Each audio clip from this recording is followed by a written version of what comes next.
Cuando me desplomé en el trabajo, los médicos llamaron a mis padres. Nunca llegaron. 3 días después, todavía conectada a máquinas, abrí mi teléfono y vi lo que habían estado haciendo. En cambio, el rostro sonriente de mi hermana me etiquetó en una foto. Día familiar sin el drama. El pie de foto me quemó más que la vía intravenosa en mi brazo. No envié mensajes de texto.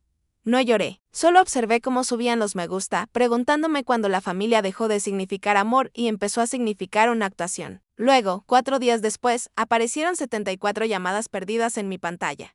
Y un mensaje de papá, te necesitamos. Fue entonces cuando todo cambió, pero no como ellos esperaban. Solía creer que el agotamiento era solo parte de ser confiable. En GreenTech, los plazos eran ajustados, los proyectos interminables. Y de alguna manera, yo siempre era la que se quedaba hasta tarde, la que hacía que las cosas sucedieran. Mis compañeros de trabajo decían que tenía el tipo de disciplina que los asustaba. No sabían que no era impulso, era supervivencia. Porque cada hora que trabajaba no era solo para mí. Era para las personas que esperaban en casa para ser rescatadas de nuevo. Mi papá, Robert, había estado sin trabajo desde la crisis inmobiliaria. Él lo llamaba temporal, pero 7 años se sentían permanentes. Mi mamá, Elena, decía que solo necesitaba tiempo, pero lo que realmente necesitaba era el cheque de otra persona, el mío.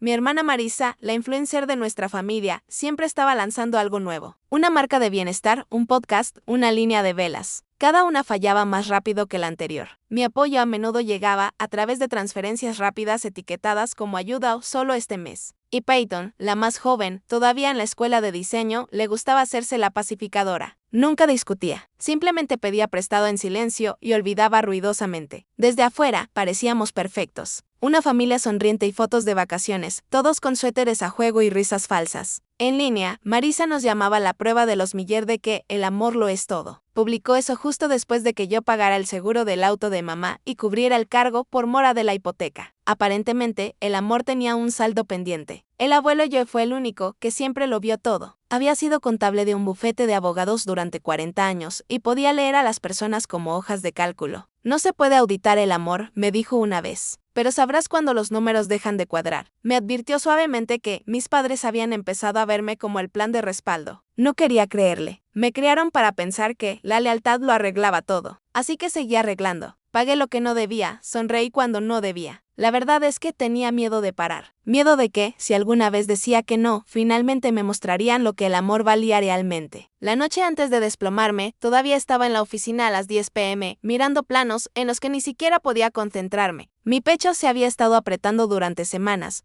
Mi visión se desvanecía en los bordes. Pensé que era estrés. No lo era. Pero incluso entonces, mientras guardaba mi computadora portátil, mi teléfono vibró con un mensaje de texto de Marisa. ¿Puedes cubrir mi alquiler? Prometo pagarte el próximo mes. Escribí una respuesta, luego la borré, luego volví a escribir. Claro. Ese fue el último mensaje que envié antes de que el suelo viniera a encontrarme. Las luces del hospital eran demasiado blancas, demasiado limpias, como si intentaran borrar lo que había sucedido. Cuando abrí los ojos, todo estaba borroso, los azulejos del techo, las líneas intravenosas, la enfermera preguntando si sabía dónde estaba. No respondí de inmediato. Todavía estaba tratando de recordar qué día era. Mi teléfono estaba muerto. Me dolía el pecho. El monitor a mi lado pitaba suavemente, marcando el ritmo de algo frágil dentro de mí. Cuando un médico finalmente me explicó, su voz era tranquila pero distante: evento cardíaco. Tuviste suerte de que tu compañero de trabajo actuara rápido. Suerte. Esa palabra me dolió, porque la suerte no debería ser lo que me mantuviera viva. El amor debería haber hecho eso. Me dijeron que habían llamado a mis contactos de emergencia, mis padres, pero nadie había respondido. Dejamos varios mensajes, añadió la enfermera con cuidado, como si temiera que la verdad pudiera doler más que la aguja intravenosa en mi brazo. Pasaron las horas, sin llamadas, sin visitas, nada. Observé la luz del sol arrastrarse por la pared hasta que desapareció de nuevo. Al tercer día, la enfermera me trajo mi teléfono completamente cargado. No debería haberlo abierto, pero lo hice. Lo primero que vino fue una llamada perdida o un mensaje de texto. Fue una notificación. Ha sido etiquetado en una publicación de una cuenta oficial. Mis dedos temblaron mientras la abría. La imagen se cargó lentamente, luz del sol, agua del lago. Mi familia sonriendo alrededor de una mesa de picnic. Mi mamá sosteniendo sus huevos rellenos. Mi papá con una cerveza en la mano. Peyton haciendo la señal de la paz junto a Marisa, cuyo pie de foto brillaba debajo de sus caras perfectas.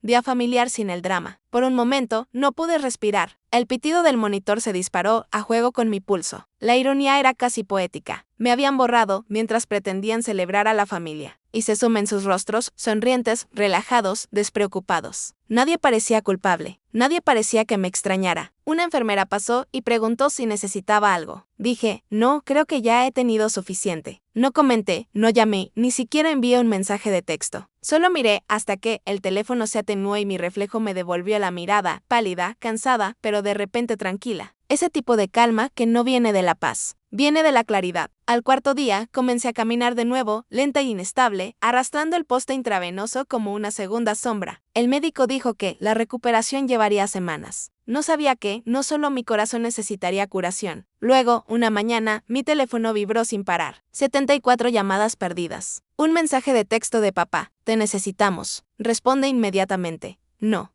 ¿Cómo estás? Sin disculpas, solo urgencia. Mando, pánico. Yo lo leí una vez. Luego de nuevo, lo absurdo casi me hizo reír. Me ignoraron cuando más los necesitaba, y ahora exigían que los salvara. Pero no devolví la llamada. Esta vez no. En cambio, me desplacé a otro contacto. Abuelo Joe. Mi pulgar se detuvo sobre su nombre, el único que todavía significaba seguridad. Cuando presioné llamar, contestó el segundo timbrazo. Escuché. Él dijo en voz baja, no tienes que explicarte. Esa fue la primera vez en años que alguien me habló como si importara. El abuelo Joe apareció 40 minutos después, todavía con su vieja chaqueta de viento marrón y esa expresión que nunca revelaba nada. No me abrazó, nunca fue del tipo de abrazar, pero se sentó junto a la cama de mi hospital como si lo hubiera hecho toda su vida. Entonces, dijo, mirando el monitor a mi lado, ¿finalmente te rompieron? Apenas sonreí. Supongo que sí. No pidió detalles. Él ya lo sabía. Esa era su manera, comprensión silenciosa y quirúrgica. Se quedó todo el día hablando con mi enfermera, asegurándose de que mi seguro cubriera lo que debía. Cuando el empleado de facturación mencionó algunos saldos impagos, no se inmutó. Sacó su tableta y comenzó a escribir. ¿Qué estás haciendo? Le pregunté. Haciendo un inventario, dijo. Antes de que empieces a cortar lazos, necesitas saber a dónde llevan todos. Repasamos todo. Mis cuentas corrientes, mis transferencias automáticas, los pagos del seguro del coche, las líneas conjuntas de tarjetas de crédito. Se me revolvió el estómago a medida que la lista crecía. Cada semana, el dinero salía de mi cuenta como una hemorragia lenta. El préstamo de Marisa, el alquiler de Peyton, el coche de mamá, incluso un pago de servicios públicos a mi nombre por una casa en la que no había vivido desde la universidad. ¿Cómo permití que esto sucediera? Susurré. Pensaste que era amor, dijo simplemente. Ellos pensaron que era obligación. Matemáticas diferentes. Esa noche, mientras las máquinas zumbaban y el hospital se quedaba en silencio, el abuelo Joe me mostró cómo pagarlas una por una. No por despecho, sino por autoconservación. Redactó una hoja de cálculo, escribió cada pago recurrente y me la entregó como un mapa para salir del infierno. Mañana, dijo, empezamos con el banco. No dormí mucho. Seguía viendo esa foto, sus sonrisas, la luz del sol y escuchando el débil pitido del monitor como una cuenta regresiva. A la mañana siguiente, llamé a mi banco desde el hospital. La empleada reconoció mi voz. Había sido la confiable durante años. Para el mediodía, las transferencias automáticas habían desaparecido. La cuenta de Marisa cancelada. El depósito del alquiler de Peyton detenido. El seguro de mamá eliminado. Cada clic se sintió como respirar de nuevo. Por la tarde, el teléfono empezó a vibrar. Primer mensaje de mamá. Acabamos de enterarnos de lo que pasó. ¿Por qué no nos lo dijiste? Luego Peyton, podemos hablar. Todo es un malentendido. Los ignoré a todos. El abuelo Joe se sentó a mi lado, leyendo el periódico, fingiendo no mirar. ¿Te sientes culpable todavía? Preguntó finalmente. Sí, admití. Un poco. Eso pasará, dijo, doblando el periódico. La culpa es el impuesto que la gente buena paga antes de la libertad. Al día siguiente, salí del hospital. Abuelo. Joe me llevó a casa. Mi apartamento se sentía más pequeño de lo que recordaba, como si las paredes estuvieran escuchando. Silencié mi teléfono, lo desconecté y miré por la ventana durante mucho tiempo. Luego, una vibración. Otro mensaje de papá. Esto es serio. Llámame ahora. Todo se está desmoronando. Casi sentí lástima por él. Casi. Habían confundido mi silencio con rendición. No sabían que el silencio era el sonido de mí recuperando el control. 2 días después, estaba de vuelta en la casa del abuelo Joe en Portland. Una pequeña casa de un piso que olía ligeramente a café y madera vieja. Había despejado la mesa del comedor, extendiendo archivos como un general preparándose para la guerra. El sol de la tarde se inclinaba sobre pilas de papeles, historiales de pagos, extractos de cuenta, cartas de seguros, mis huellas dactilares financieras a través de años de habilitación silenciosa. Cada historia deja un rastro de papel, dijo. La tuya simplemente está en dólares. No se equivocaba. Cuando terminamos, la imagen era clara. No solo los había ayudado. Yo había estado financiando la ilusión de su estabilidad. Sin mis ingresos, todo lo que habían construido, la imagen, la comodidad, el control, se derrumbaría. Y así fue. Las llamadas se duplicaron. Mi buzón de voz se llenó con la voz cuidadosa de mi madre, dulce en la superficie, afilada por debajo. Ava, cariño, no sabíamos que estabas en el hospital. ¿Por qué no nos lo dijiste antes? Luego, más suave, casi un susurro. Tu padre está preocupado por la hipoteca de nuevo. Preocupada, no arrepentida. Los mensajes de texto de Marisa vinieron después. Capturas de pantalla de su cuenta vacía, dramáticos emojis de llanto y un mensaje que decía, si no arreglas esto, lo perderé todo. Lo miré durante mucho tiempo antes de responder con una sola palabra. Bien, luego vino el intento de Peyton. No soy como ellos, escribió. Por favor, no me castigues por sus errores. Casi me reí. Había dicho lo mismo cuando confirmé su contrato de alquiler el año pasado. El abuelo Joe me estaba mirando deslizarme por la esquina de su boca, temblando como si hubiera visto esta película antes. No están llamando porque les importe, dijo. Están llamando porque están acorralados. Tenía razón de nuevo. A la mañana siguiente, un coche estaba parado frente a mi edificio de apartamentos. Robert Miller, mi padre, sentado en el asiento del conductor mirando mi ventana. No envió mensajes de texto. No subió. Solo esperó como un cobrador de deudas esperando una confesión. No bajé. Esa tarde llegó un nuevo mensaje. Estás a punto de destruir todo lo que construimos. Espero que entiendas el daño que estás causando. Todo lo que construimos. Lo leí 2 veces en voz alta, solo para saborear lo absurdo. Se lo mostré al abuelo Joe. Él simplemente asintió. Esa frase dice más de lo que él quiso decir. Y luego vino el video. Marisa lo subió esa noche. Un recorrido lento y emotivo por la casa de nuestra infancia, ahora vacía. La cámara se movía por las paredes desnudas y las cajas esparcidas, su voz temblaba. Nos quitaron todo, dijo. ¿Y adivina quién los dejó? El video cortaba una foto mía sonriendo, recortada de una Navidad familiar de hace años. El pie de foto, a veces la sangre no significa familia. Los comentarios explotaron. Simpatía, lástima, juicio. Los influencers lo volvieron a publicar. Mi bandeja de entrada se llenó de extraños llamándome desagradecida. El abuelo Joe vio todo en silencio, luego se levantó, sacó su teléfono del bolsillo y hizo 3 llamadas. En 48 horas teníamos todos los documentos. Papeles hipotecarios, impagos de préstamos, cargos por mora. Habían usado el capital de la casa para pagar las tarjetas de crédito de Marisa y la empresa de Peyton, un estudio de velas boutique que nunca abrió. Ni siquiera tuve que exponerlos. Las matemáticas lo hicieron por mí. Aún así, presenté la denuncia de fraude. El abuelo Joe y su abogado, el señor Clenny, ayudaron a preparar una orden de cese y desistimiento. Sin contacto, sin suplantación, sin reclamaciones financieras. Lo enviamos por correo certificado, uno a cada uno. Por primera vez en años, dormí toda la noche. A la mañana siguiente, me desperté con mi teléfono zumbando sin parar. El rostro de Peyton iluminaba mi pantalla a través de la mirilla de abajo, discutiendo con la seguridad del edificio. No había estado en la lista de visitantes aprobados. La vi deambulando afuera, el teléfono pegado a la oreja, probablemente llamando a Marisa. No salí.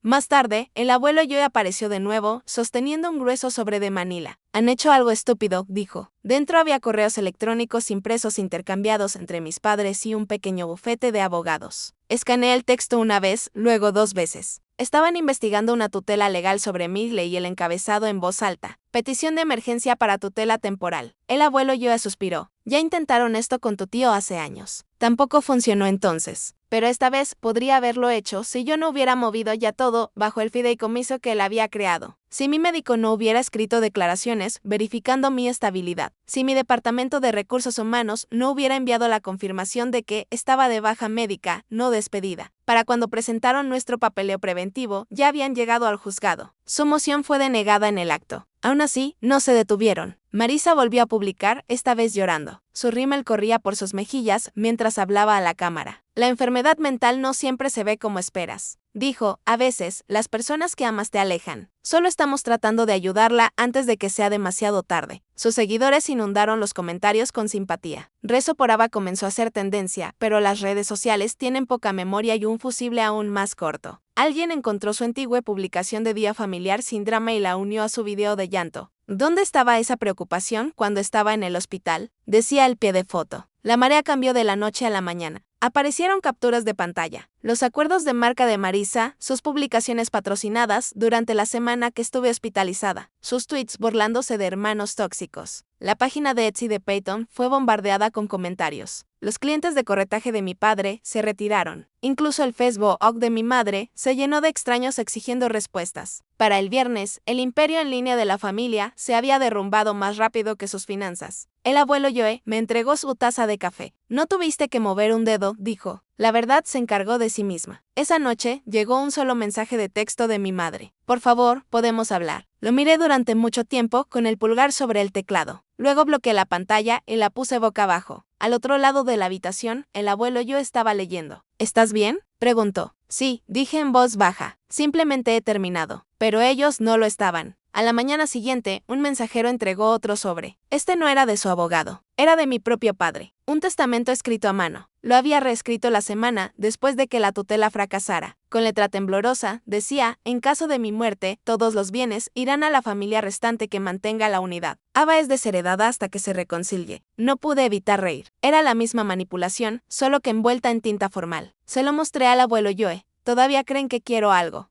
Sonrió levemente. No están acostumbrados a que alguien se aleje antes del dinero. Esa tarde, escribí mi respuesta final, no a través de mensajes de texto, no en línea, sino a través de mi abogado. Fue breve, precisa y definitiva. Renuncio a todos los derechos sobre la herencia y solicito un contacto permanente nulo. Lo firmé, lo sellé y se lo entregué al abuelo Joe. Archívalo el lunes, dije. Él asintió. ¿Qué harás ahora? Miré hacia la ventana. Afuera, la lluvia estaba cesando. Creo que descansaré, dije. Quizás en un lugar más tranquilo. Por primera vez en años, lo decía en serio. 2 semanas después, la lluvia finalmente cesó. El abuelo Joe y yo empacamos lo poco que me importaba conservar, una maleta, mi computadora portátil y algunas fotos que todavía sentía mías, y condujimos hacia el este, hacia Colorado. Dijo que quería ver las montañas de nuevo antes del invierno. No discutí. Solo observé cómo la carretera se difuminaba. Kilómetro tras kilómetro, el mundo finalmente en silencio. La cabaña que alquilamos estaba cerca de una cresta bordeada de pinos. Sin ruido, sin tráfico, sin familia, solo silencio, limpio y honesto. Trabajaba a distancia para Greentech ahora, menos horas, sin presión. Mis días comenzaban con café solo y terminaban con el sonido del viento rozando el tejado. A veces todavía recibía mensajes, un primo preguntando qué había pasado realmente, un extraño diciendo que había leído las publicaciones en línea. No respondía. No necesitaba dejarles creer la versión que les pareciera lógica. Mi verdad ya no necesitaba testigos. El abuelo Joe se sentaba junto a la ventana, periódico en mano, fingiendo no verme respirar más tranquila. Lo lograste, dijo una mañana. Rompiste el ciclo. Sonreí. Solo costó todo. Él se rió suavemente. Ese es el precio de descuento. Y tenía razón, porque lo que gané valía más que todas las disculpas, todas las herencias, todas las fotos familiares forzadas combinadas. Por primera vez en mi vida, no era la proveedora, la solucionadora o la hija que le debía a todos. Era simplemente Ava, viva, sin dueños y finalmente libre. Solía pensar que el silencio significaba derrota, que marcharse era lo mismo que rendirse. Pero ahora, sé que el silencio puede ser una elección, una frontera, una especie de paz que no necesita el permiso de nadie. Mi familia todavía intenta comunicarse a través de otras personas, probando si romperé el silencio. Nunca lo hago. Algunas historias no necesitan nuevos capítulos. Simplemente necesitan terminar. Si alguna vez te han llamado egoísta por finalmente ponerte a ti primero, espero que esto te recuerde que elegir la paz no es una traición. Es supervivencia. Ellos pueden quedarse con sus publicaciones, su lástima, su versión de la verdad. Yo me quedaré con mi quietud, mi risa, mi vida. Si alguna vez has tenido que alejarte de tu propia sangre para sanar,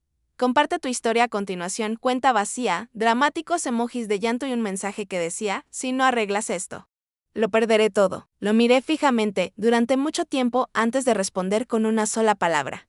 Bien, luego vino el intento de Peyton. No soy como ellos, escribió. Por favor, no me castigues por sus errores. Casi me reí. Había dicho lo mismo cuando confirmé su contrato de alquiler el año pasado. El abuelo Joe me estaba viendo desplazarme por la pantalla, con la comisura de la boca temblándole como si hubiera visto esta película antes. No están llamando porque les importe, dijo. Están llamando porque están acorralados. Tenía razón de nuevo. A la mañana siguiente, un coche estaba parado frente a mi edificio de apartamentos. Robert Miller, mi padre, sentado en el asiento del conductor, mirando mi ventana. No envió mensajes de texto. No subió. Solo esperó como un cobrador de deudas esperando una confesión. No bajé. Esa tarde llegó un nuevo mensaje. Estás a punto de destruir todo lo que construimos. Espero que entiendas el daño que estás causando. Todo lo que construimos. Lo leí 2 veces en voz alta, solo para saborear lo absurdo. Se lo mostré al abuelo Joe.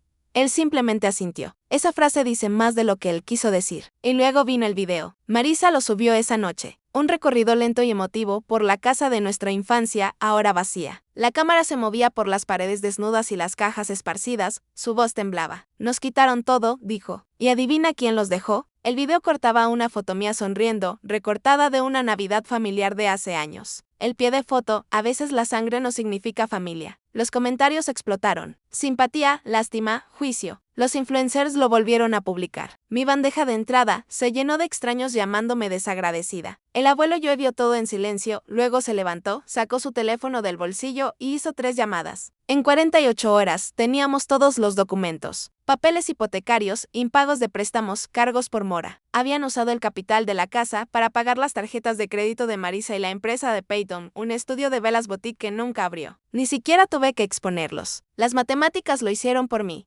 Aún así, presenté la denuncia de fraude. El abuelo Joe y su abogado, el señor Clenny, ayudaron a preparar una orden de cese y desistimiento. Sin contacto, sin suplantación, sin reclamaciones financieras. Lo enviamos por correo certificado, uno a cada uno. Por primera vez en años, dormí toda la noche. A la mañana siguiente, me desperté con mi teléfono zumbando sin parar. El rostro de Peyton iluminaba mi pantalla a través de la mirilla de abajo, discutiendo con la seguridad del edificio. Ella no había estado en la lista de visitantes aprobados. La vi deambulando afuera con el teléfono pegado a la oreja, probablemente llamando a Marisa. No salí.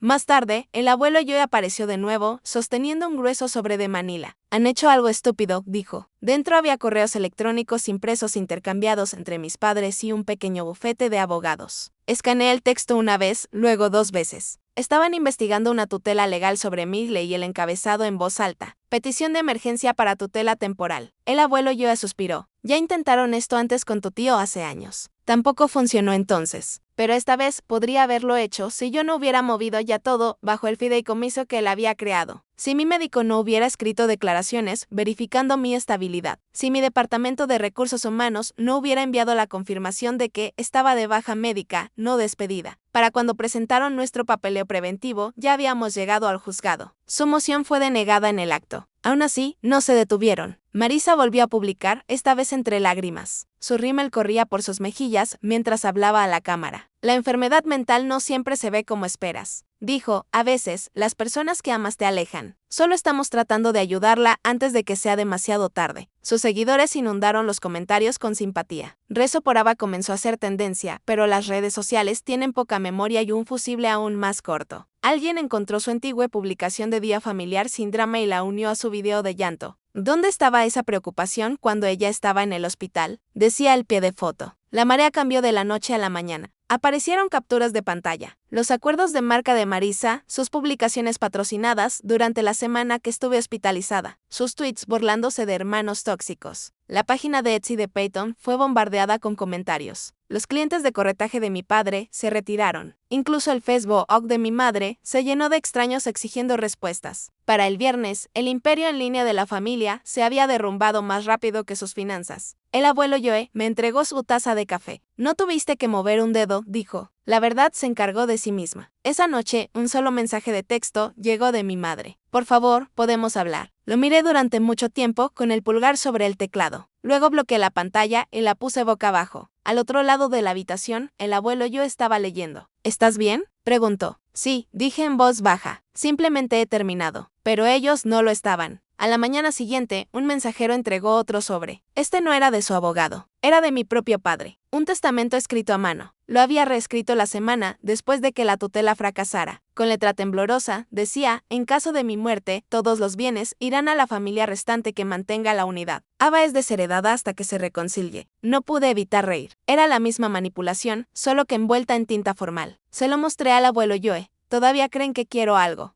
Sonrió levemente. No están acostumbrados a que alguien se aleje antes del dinero. Esa noche, escribí mi respuesta final, no a través de mensajes de texto, no en línea, sino a través de mi abogado. Fue breve, precisa y definitiva. Renuncio a todos los derechos sobre la herencia y solicito un contacto permanente nulo. Lo firmé, lo sellé y se lo entregué al abuelo Joe. Archívalo el lunes, dije. Él asintió. ¿Qué harás ahora? Miré hacia la ventana. Afuera, la lluvia estaba cesando. Creo que descansaré, dije. Quizás en un lugar más tranquilo. Por primera vez en años, lo decía en serio. 2 semanas después, la lluvia finalmente cesó. El abuelo Joe y yo empacamos lo poco que me importaba conservar, una maleta, mi computadora portátil y algunas fotos que todavía sentía mías, y condujimos hacia el este, hacia Colorado. Dijo que quería ver las montañas de nuevo antes del invierno. No discutí. Solo observé cómo la carretera se difuminaba. Kilómetro tras kilómetro, el mundo finalmente en silencio. La cabaña que alquilamos estaba cerca de una cresta bordeada de pinos. Sin ruido, sin tráfico, sin familia, solo silencio, limpio y honesto. Trabajaba a distancia para Greentech ahora, menos horas, sin presión. Mis días comenzaban con café solo y terminaban con el sonido del viento rozando el tejado. A veces todavía recibía mensajes, un primo preguntando qué había pasado realmente, un extraño diciendo que había leído las publicaciones en línea. No respondía. No necesitaba dejarles creer la versión que les pareciera lógica. Mi verdad ya no necesitaba testigos. El abuelo Joe se sentaba junto a la ventana, periódico en mano, fingiendo no verme respirar más tranquila. «Lo lograste», dijo una mañana. «Rompiste el ciclo». Sonreí. Solo costó todo. Él se rió suavemente. Ese es el precio de descuento. Y tenía razón. Porque lo que gané valía más que todas las disculpas, todas las herencias, todas las fotos familiares forzadas combinadas. Por primera vez en mi vida, no era la proveedora, la solucionadora o la hija que le debía a todos. Era simplemente Ava, viva, sin dueños y finalmente libre. Solía pensar que el silencio significaba derrota, que marcharse era lo mismo que rendirse. Pero ahora,